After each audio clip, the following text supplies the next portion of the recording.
Weigh-In is brought to you by our stable of sponsors.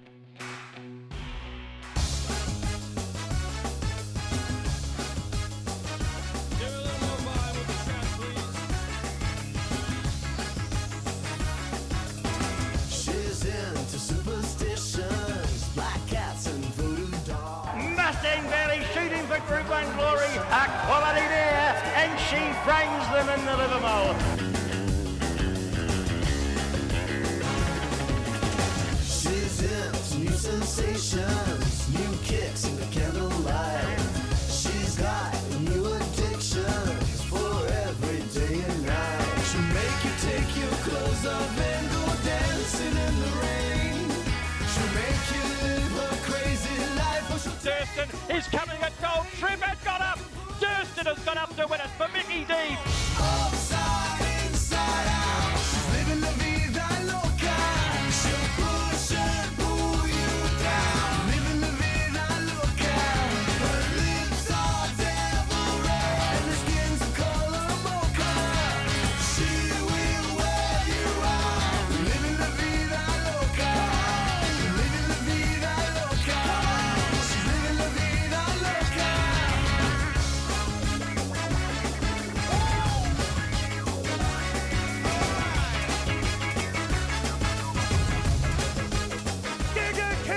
Giga kick down the outside, wins the Everest. In a funky cheap hotel, she took my heart and she took my money. She must have slipped me a sleeping pill. She never drinks the water, makes you order French champagne. Once you've had a taste of her, you'll never be the same. You should make you go insane.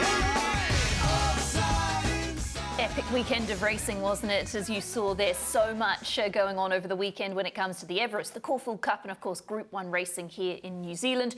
And we're going to go through it all here on Weigh-In this morning. Michael Guerin joins me. Great to have you back, Michael. And we're jam-packed today, aren't we? Because we've got a lot of races to talk about. We sure have. As you mentioned, North Island, South Island, Sydney, Melbourne. We're going to Hong Kong later on. Jamie Richards gets his first winner. And to Ascot for the end of two careers, one that means so much to us here in New Zealand. But for all the greatness on the weekend, Em, it was remarkable that for us New Zealanders, one name stood out more than the others, and that was Andrew Forsman. It's a name we're so used to talking about on these shows because he and Murray together had so much success at the highest level. But what he achieved on Saturday will go down as one of the great days by New Zealand training. Now, I'm not saying it's the O'Sullivans training Hawks to win a Japan Cup. It's not that. And I know that people like Pikey and Jamie in the last 5 years have had two Group 1 wins in Australia on the same day. But to leave Caulfield with 3 wins from 3 starters, having watched on television and it his first solo Group 1 winner, that's stuff of dreams. We're going to find out from the man himself very shortly what that was like. Yeah, really looking forward to that interview, and we'll be bringing you that very soon. Let's relive the Group 1 from Saturday. This is the Livermore Classic. It was taken out by Mustang Valley. And out wide, Vernon Me, wider out. Mustang Valley went really quickly alongside of it now, and she put 3 lengths on them here. Mustang Valley shooting for Group 1 glory, and she's getting further in front. Just ask me, Vernon Me, and then we've got Defibrillate running on the outside, but Mustang Valley's going to win with a leg in the air, a quality there, and she brings them in the Livermore. Just ask me then. Rodney, what an amazing result that was. Yeah, pretty exciting. You always want to come down and win a Group 1, but to win it like that's pretty awesome. A lot of people involved, I think, through Nick Hewson. What a runner he's having with Lickety Split. She's Lickety Split going enormous in Australia as well. Yeah, well, Nick put this group together. You know, they bought all his mates from the Valley Rugby Club in Hong Kong. They bought half the filly as a yearling. And so they've had a great ride, and it's awesome. You know, Nick's a great judge, and you know he's been part of our business for a long time, from time as a kid, and you know spent a bit of time in Hong Kong, but he's come back to the farm, and mate, it's just awesome to see him having that ride. And but it's a big team effort, you know, right from all the staff at home. Rachel Murray and her team at home do a huge job to get these horses all the way, and then Andrew Forsman, he's on fire, and his team's on fire too. And your presentation mentioned Michael McNabb. What a turnaround in his fortunes the last 18 months. Yeah, I'm just so proud of Michael and his family. You know, Chris was part of our team for a while, and you know, he's just done a great job. And just to see such a good athlete. Keep on doing what he's doing, and the way he's doing it's just so cool. Oh, awesome stuff, and great to catch up with Rodney Schick there, who of course stands Vanbrugh at Windsor Park Stud. Well, at this point, we told you that Andrew Forsman was going to be joining us, and he is on the phone now. And Andrew, first of all, a massive congratulations to you. I actually spoke to you on Saturday morning. We were talking about your runners. You're a pretty sort of, I don't know, sensible guy. You wouldn't have got too excited, but did you ever think you could go to Caulfield and have 3 winners on the day? Morning, Emily. No, you don't sort of think about that. You think you could go there with chances, and I spoke to a few people that morning, and I thought, well, if one of them could win, that'd be great, and anything else is a bonus. Because it is hard to win races in Australia, isn't it? Everything has to kind of go your way. You did seem quietly confident, though, with all of the chances. You could tell that they were horses who were all doing everything right. Yeah, they were great going into it, and we were confident they'd run well. But like you say, on a rain-affected track, things still have to work out, and you are competing against the best in the business at the most competitive time of the year. Andrew, congratulations. Let's go through the Australian winners one by one, and the one who most people are going to be talking about is Mr. Maestro. He's favourite for the Derby. I thought he was very brave the other day. I'm not sure, Andrew, he was entirely happy on the track. He was sort of wide and not wobbling so much, but didn't look like he was entirely enjoying the Caulfield experience. Are we going to see a better horse at Flemington in 2 weeks' time? Yeah, I think we will. Absolutely. I think on better ground back at Flemington, he'll be much better suited. It was a niggly race for him, the way it all panned out. I don't think there was much more Harry could have done, really. It was from the outside draw, a few kicked up underneath him, and I just said to him, just don't panic, just ride him confidently, and look, if we get beaten today, it's not the end of the world. But as long as he runs a nice race and hits the line well, and we've got the horse to head forward to the Derby with. He looks like a really hungry horse, Andrew, like he just wants to be there. We're looking at the head-on of him now. He pins the ears back, doesn't he? He's just got that sort of great will to win. Yeah, he has. He knows what he's about now. He's really figured himself out, and I think that's just through him developing physically. He's growing in confidence, and no, he's in great form at the moment. Andrew, you, along with your former training partner and champion trainer Murray, have trained a lot of Derby winners on both sides of the Tasman. Does this horse feel and look like a Derby winner to you? Yeah, he does. I really do think he's had the perfect preparation. I think he's in, like, you have to be a healthy, happy horse in good form to turn up on the day and get the job done. And at this stage, he's that. So we've still got another couple of weeks to get through. But at this stage, I wouldn't swap him for anything in the race.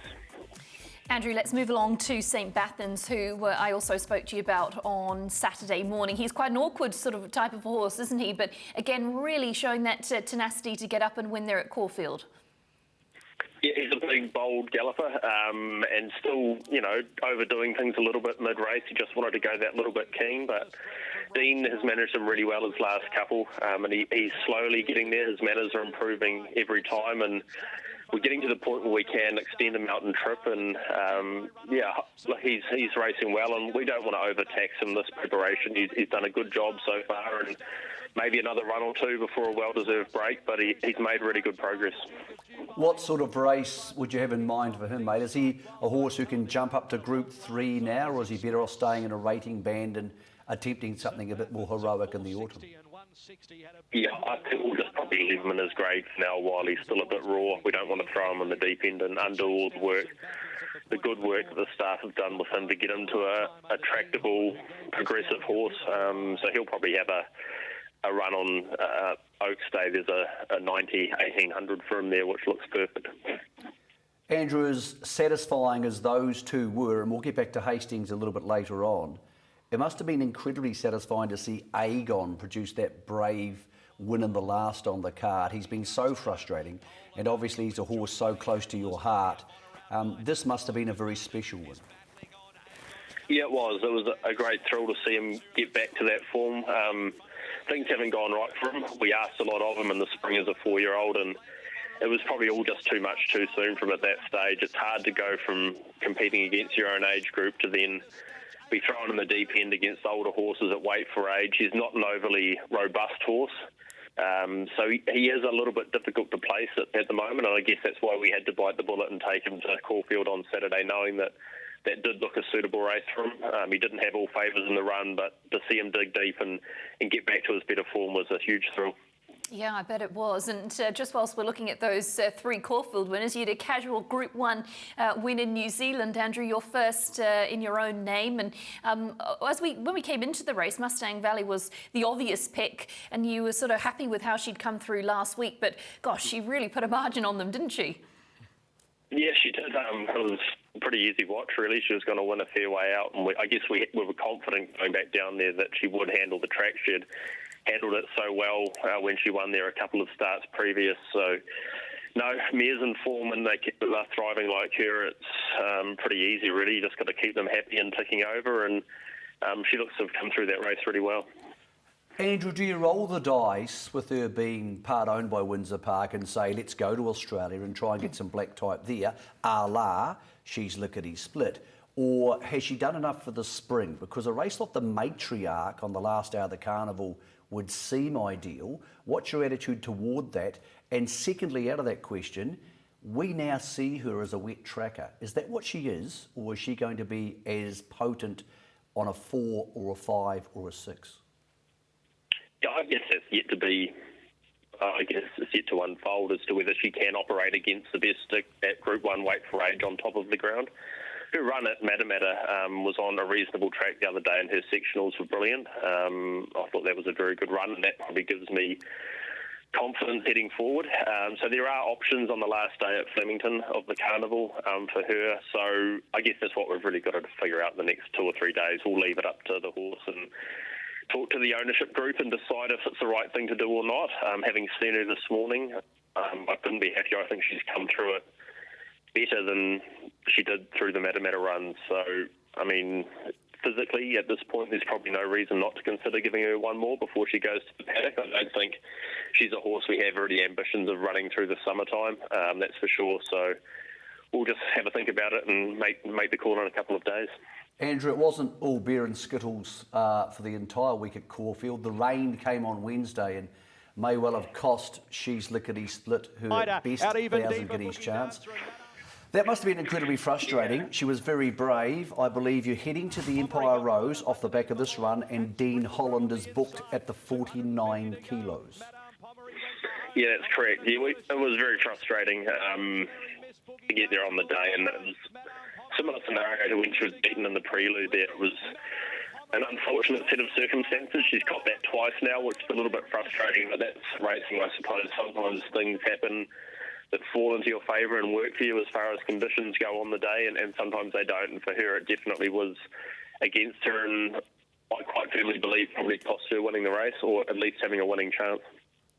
Andrew, we're looking at the Empire Rose market there, and as Michael said, all systems go towards the Empire Rose for her. Has she come through the run okay, and you're very happy with where she's at?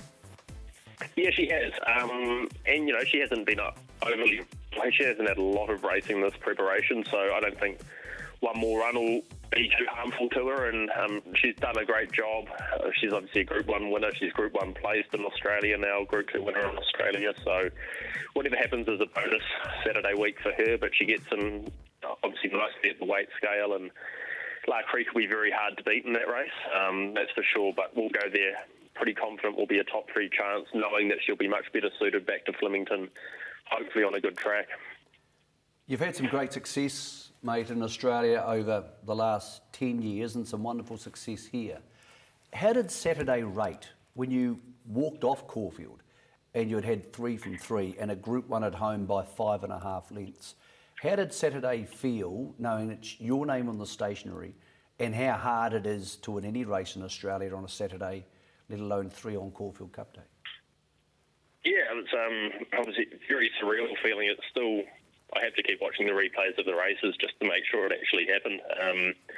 But yeah, it's not so much just about me either. It's all the people that do all the work. I don't ride the horses, I don't muck out their boxes, and without everyone playing their part, none of this can happen. And I think that's probably the most special thing for me, that Forsman Racing as a team have really pulled together and got these horses going so well, and it's very humbling, and to be able to enjoy a day like that is what it's all about. You couldn't have said it better, Andrew. Well done for all your success on Saturday, and long may it continue. I'm sure there's plenty of big things on the horizon. Thank you very much, guys. Cheers. Remarkable day. Unbelievable. It really is, isn't it? I mean, you've travelled horses. I've never been in that role, but so much has to go right to win. Everything. It's like... Especially at that level. At that level. It's a difference between a draw or a jockey or a split-second decision. That can be the difference. But all the chips fell in the right place. And it's also incredibly important for Andrew's career heading forward because Murray is a legend. And when Murray retired, and we've seen this a lot with senior, junior training partners, even though Andrew was far more than a junior training partner. But when the senior partner retires, you can very quickly lose owners. You can lose enthusiasm because of that relationship. Or if you have a bad year, all of a sudden you're not flavour of the month at the sales and people are buying and they might go here and they might go there. This is an incredibly huge statement. When I ring around people, I was lucky enough to catch up with Jamie Richards at the sales last week in Sydney, and one of the first things Jamie said to me was, Andrew's flying, I'm so happy for him.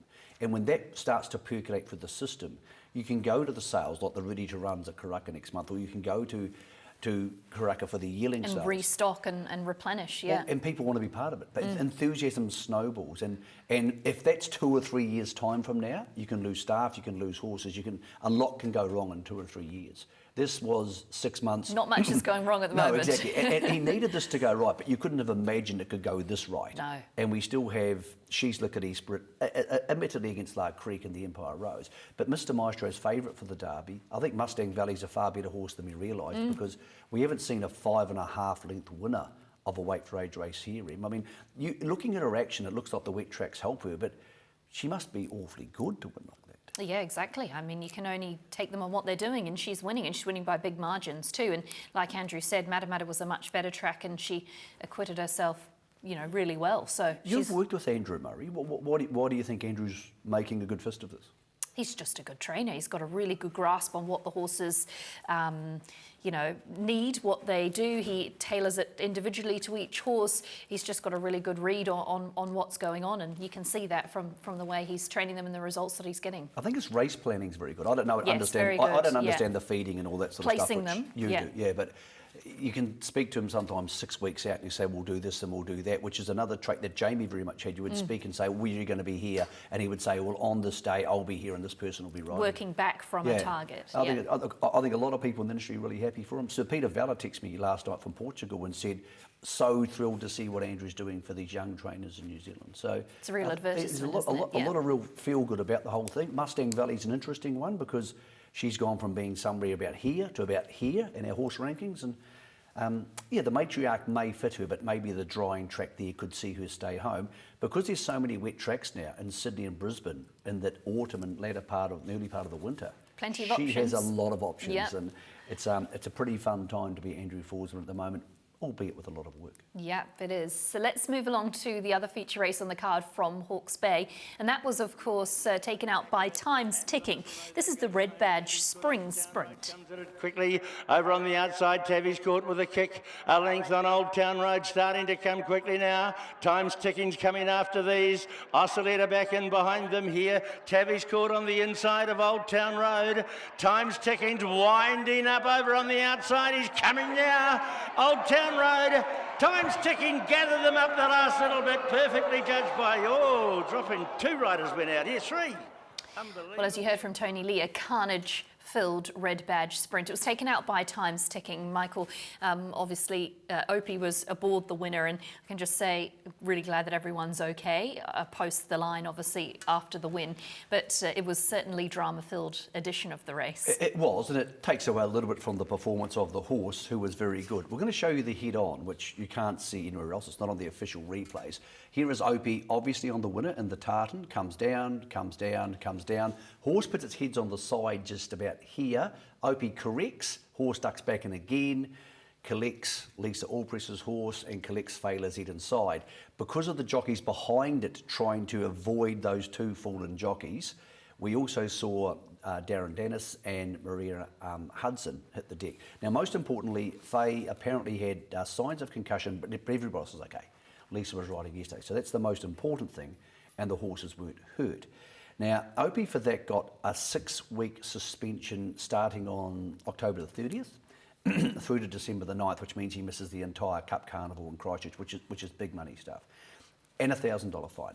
Initially, when I looked at it, and you can make up your own mind on the vision, because obviously he was in the wrong. He didn't straighten the horse enough. I think the horse, when he did try to straighten it, overreacted and ducked back in, which actually caused the incident. I thought 6 weeks was too much.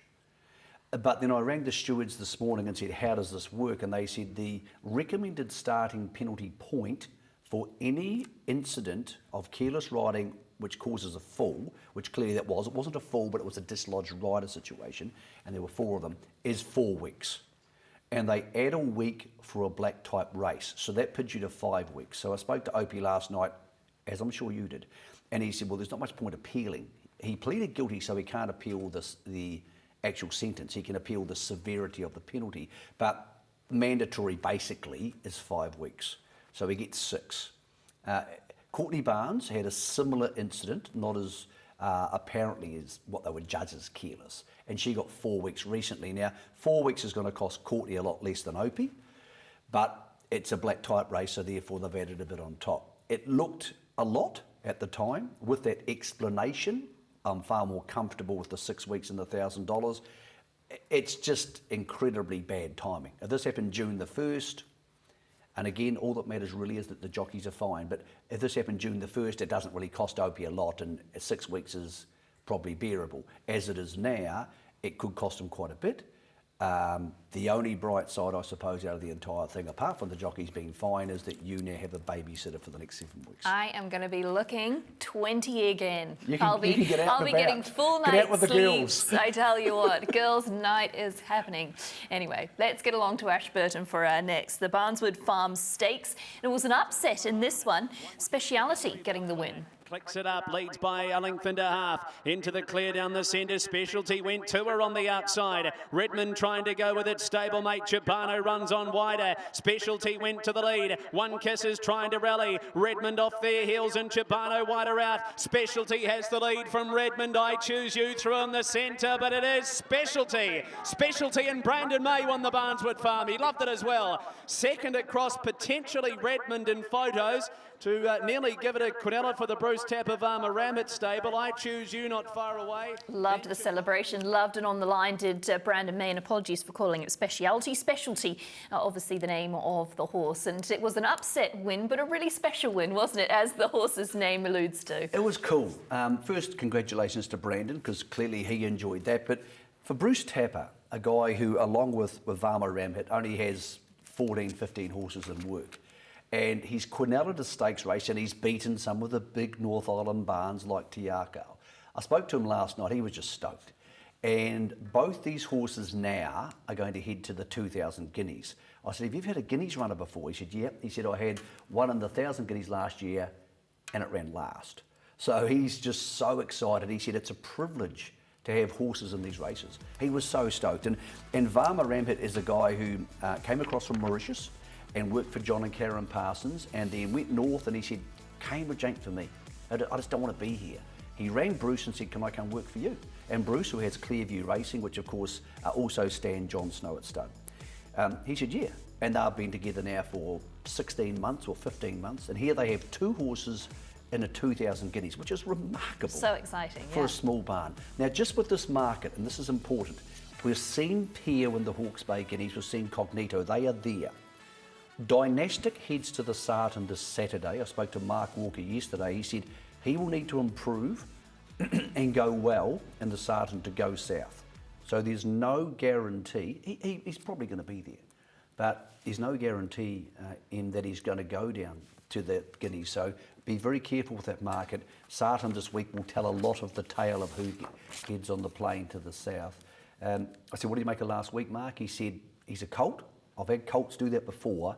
They can turn it around really quickly. But just a question mark, not over the talent of Dynastic, but just where he's at the moment. And that's a lot of our horses coming out of these wet tracks. But for Bruce Tapper and for Vama, a wonderful story, and probably people who we don't hear that much about, and yet they have quinelled a black type race and they'll have 2 at Riccarton on a very special day. Yeah, it will be a very special day. Looking forward to that. Up next is the Sway Nest Stakes from Rotorua. We had stakes action on Sunday at Rotorua, and Bonnie Lass, well, she was back with a bang and picked up another stakes win. With them also is Mr. Universe. Right across the track of the 200, Gospodin ranged up. Bonnie Lass gets out over on the inside. Bonnie Lass has the lead from Gospodin, coming after it and out wider, picking Rockstar. Bonnie Lass, she's back in winning form. Bonnie Lass fresh up. That's an enormous training feat. Second over, Gospodin. Bonnie Lass, she's a bonny mare, isn't she, Michael? She just pops up in these races and she gives it 100% every time, and she's really putting together a lovely record with another Group 3 victory on her resume. And comes out of the Glamour Crop. Last season's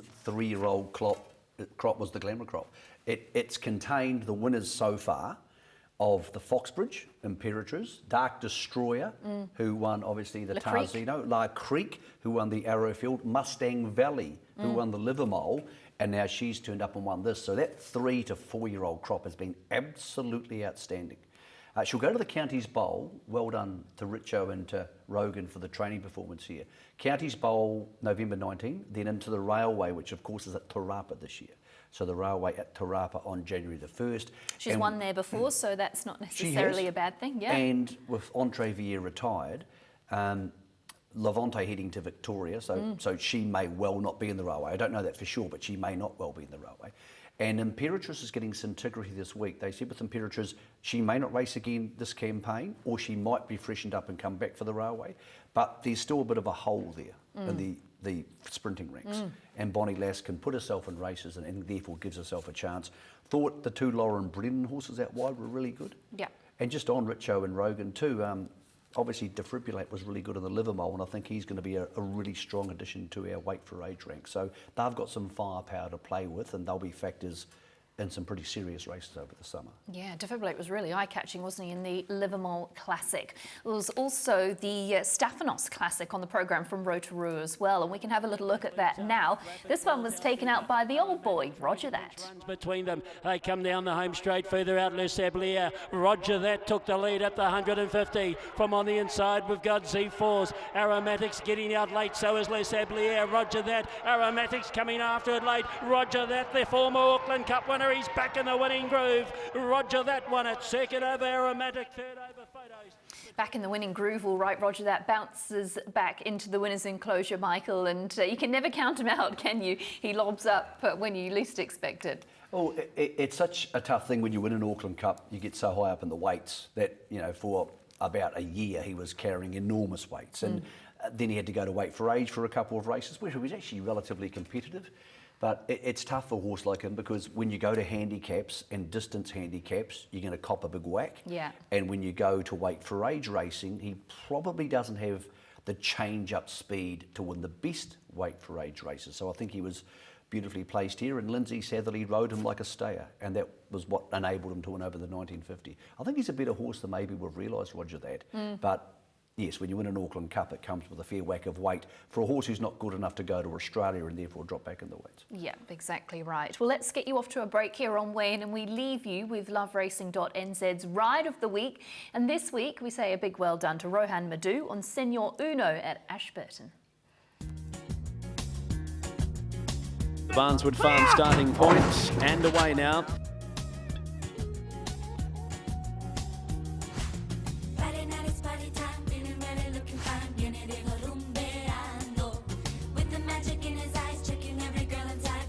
The leader is Chandler, with the claim got away by 4 lengths on Senor Uno. But Chandler gives them something to chase at the top of the straight.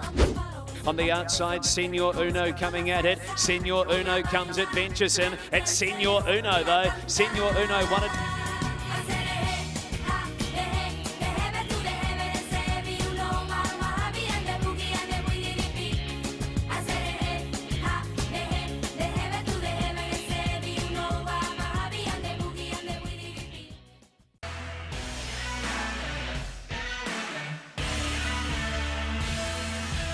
Today's weigh-in is brought to you by our stable of sponsors.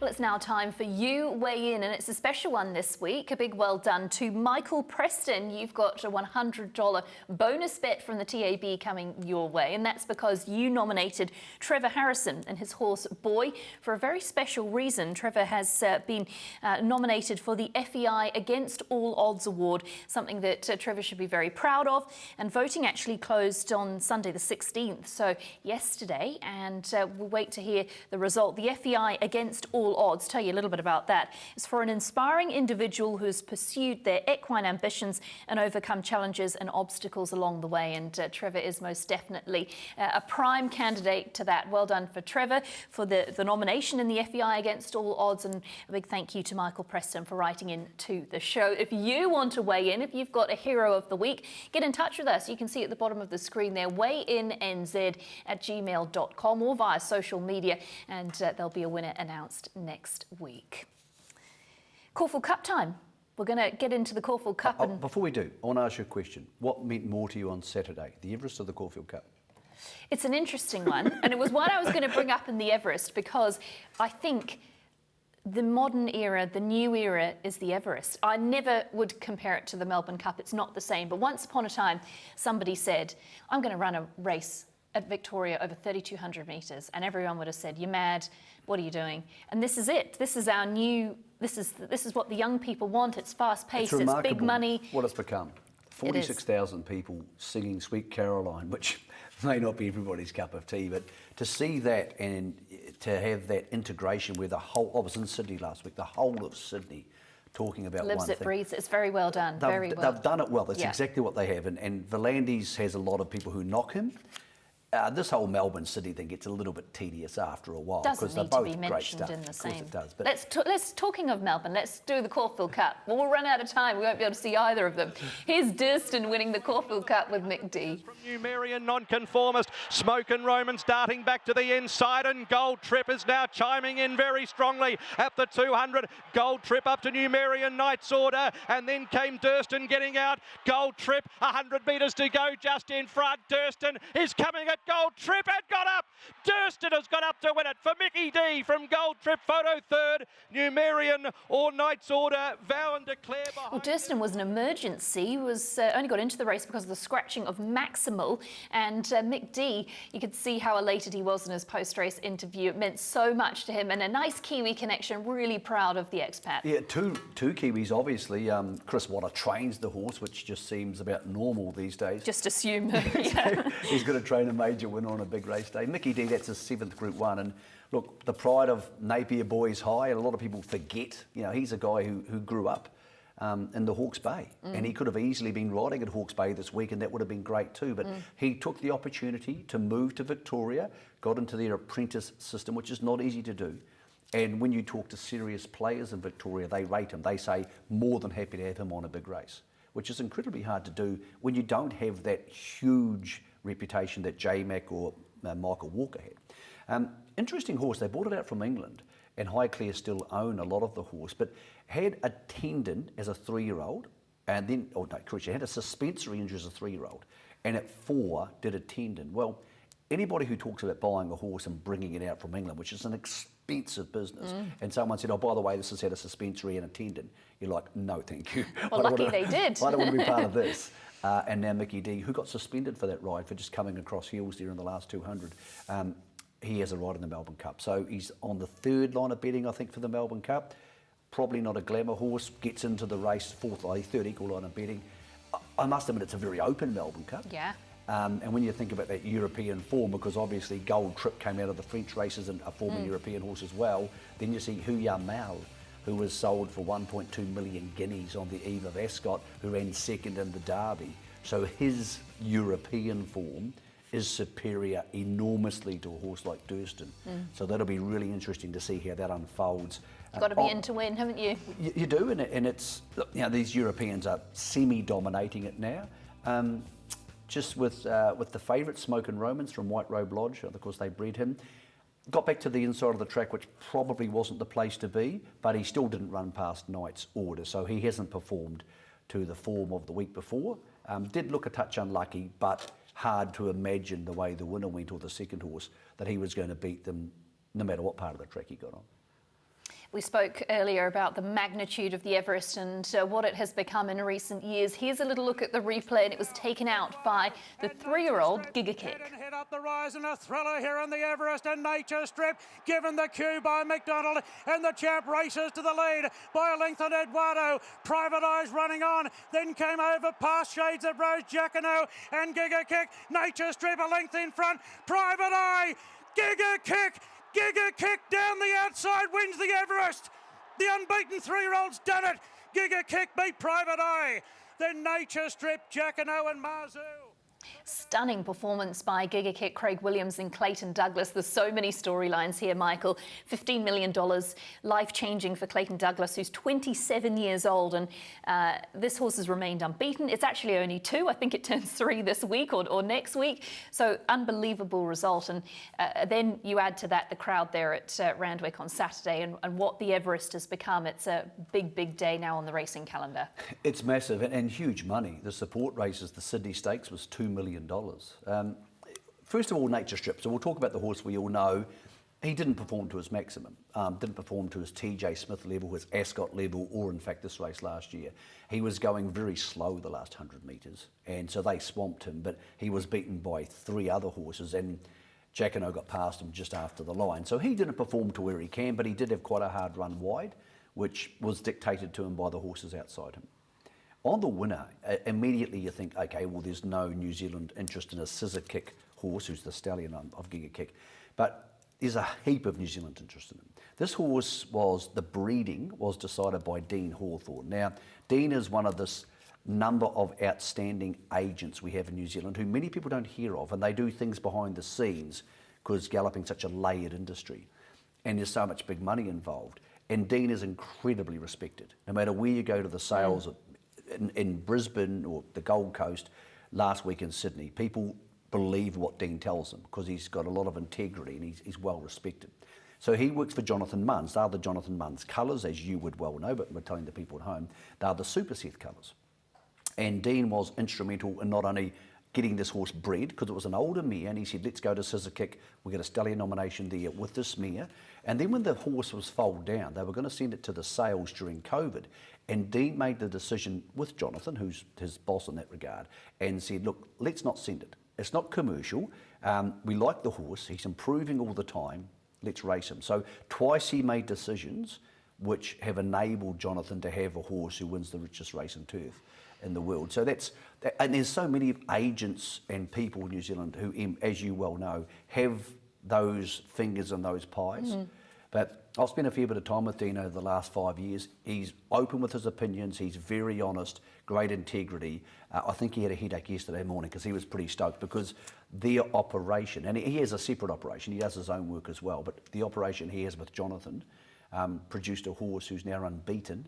The only downside, he's a gelding. Yeah, so if he was a stallion, but it's good for you and us and the people at home. We get to, like Nature Strip, we get to enjoy racing him. We do. Yeah. And I just want to say congratulations to Dean. And as I said, it's also a victory for a lot of these guys and girls around the country, the Bruce Perrys and the Phil Cataldas and all these sort of people who do these things for people and don't get the kudos very often. That Everest had a strong New Zealand component to it. Yep, it most definitely did. Let's move along to the Craven Plate next, and this was taken out by Cascadian. But the horse that you want to keep your eyes on is Pinarello, who finished in 5th. Zayrek folding up like a deck chair there, and Surf Dancer, Prometo and Just Folk are moving up, and now Cascadian are starting to rope them in on the inside. Just Folk the outside of Prometo, but here he comes Cascadian with the big white face, racing to the lead from Just Folk. Prometo holding 3rd, but Cascadian a big winner, coming from a mile back to win the Craven Plate. Just Folk 2nd, Prometo 3rd. Well, Cascadian, a quality galloper, takes out the Craven Plate there on Saturday at Randwick. Michael, what were your thoughts on Pinarello? Really good. Really like what I saw. I thought he was stuck in a difficult position because the tearaway leader meant the field got very disorganised and he had to chase. I think they wanted to go forward. Brendan Lindsay told Aidan Rodley on Trackside, we want to go forward. But then when they went forward, there was no pattern to the race. And he got left sort of by himself at the top of the straight. He started to struggle and then he regathered himself and the other horses got around him. I think on a drier track in a couple of weeks' time, he'll get his chance. By no means have I thought he's been bad this spring.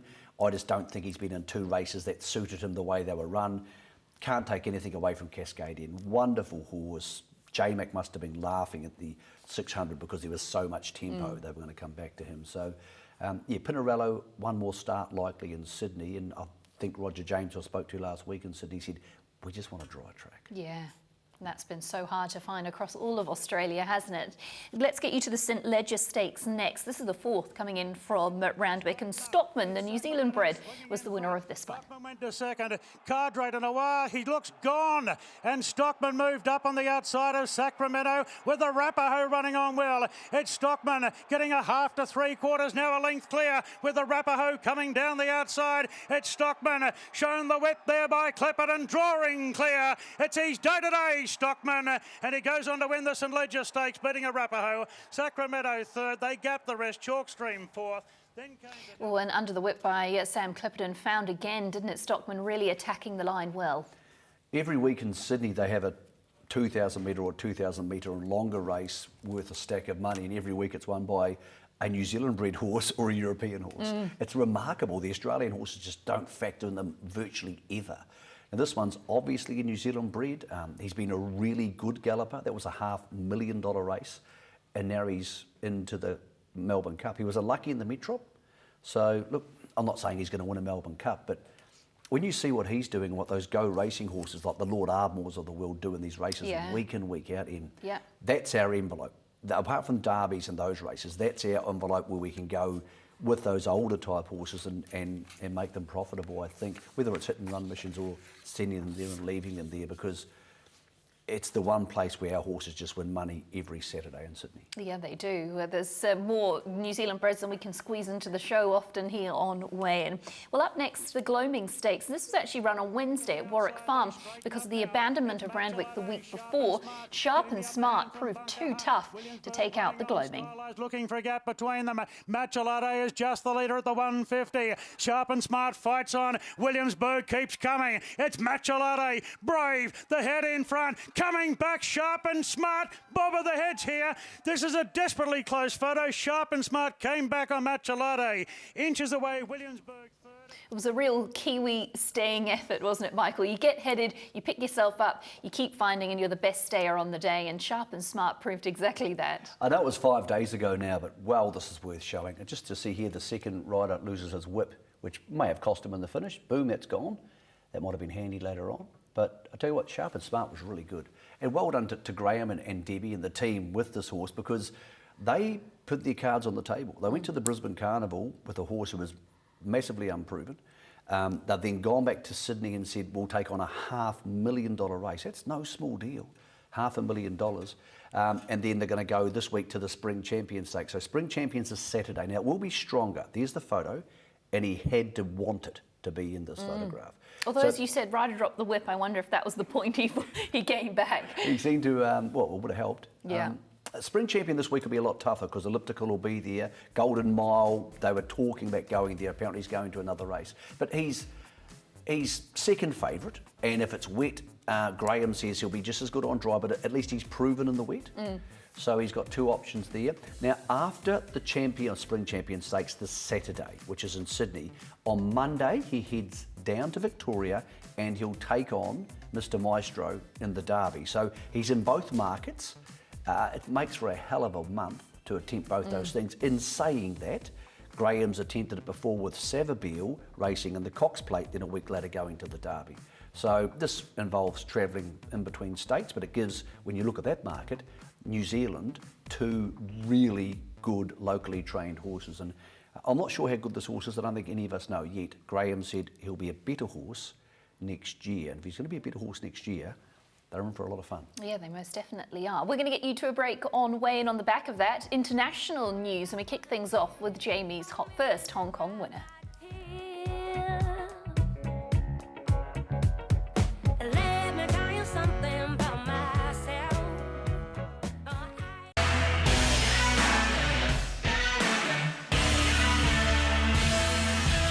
Today's Weigh-In is brought to you by our stable of sponsors.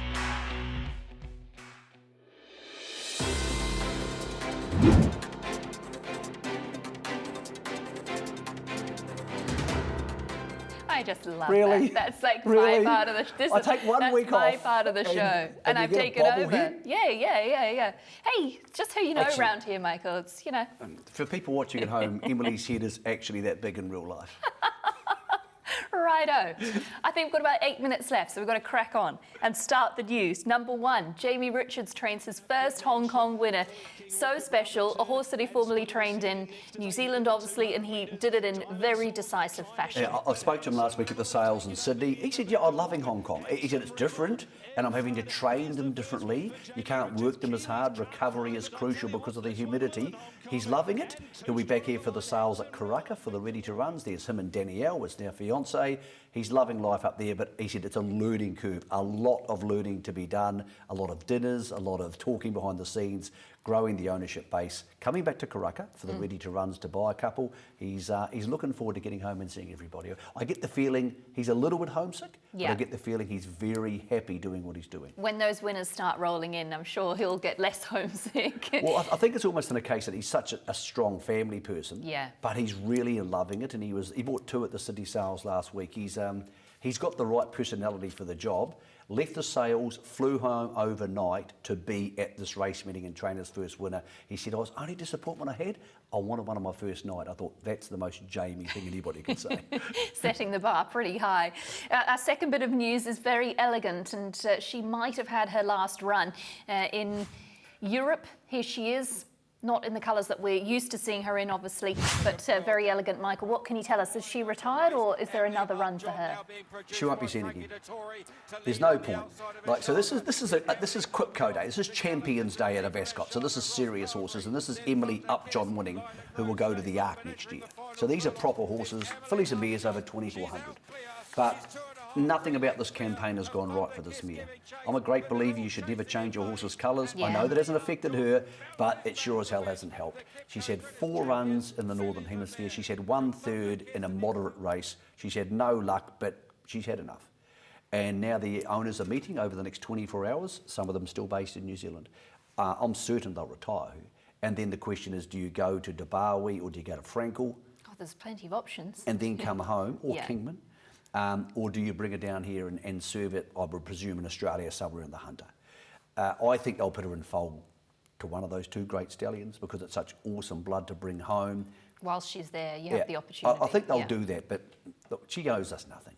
I mean, when you think she started racing in New Zealand by Z, she went on to win all those great 3-year-old races, but she also won a Caulfield Cup and a Melbourne Cup, and she's just been a wonderful... Let's not remember her like that. Let's remember her in the red and the blue, and J-Mac with his head planted into his hand. She's been a wonderful horse, and I hope she has a wonderful career at stud where she produces 18 foals. Yeah, and they all turn out to be Group 1 winners. A very awesome career of very elegant. Well, we've got the Champion Stakes for you as well. Baid came into the race with an unbeaten record. He put it on the line and he got beaten, didn't he, Michael? He did. So the horse who wins this race is Bay Bridge, who Baid just came out and spanked at Ascot. And Jim Crowley said after the race, just too wet. You can see there they are kicking up. It's a proper soft track, and Baid's a speed horse. So 2,000 metres on a soft track. There's Adea, the former Derby winner, in second place. So these aren't mug horses, but he beat Bay Bridge easily at Ascot when he could accelerate. He just couldn't accelerate. Disgrace himself. It was still a pretty good run. I mean, he's finished right on terms with the...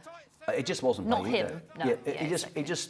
He just couldn't accelerate. They're disappointed. William Haggis was saying it was sad. You know, the trainer was sad. We wanted to win. We wanted to go to stud undefeated.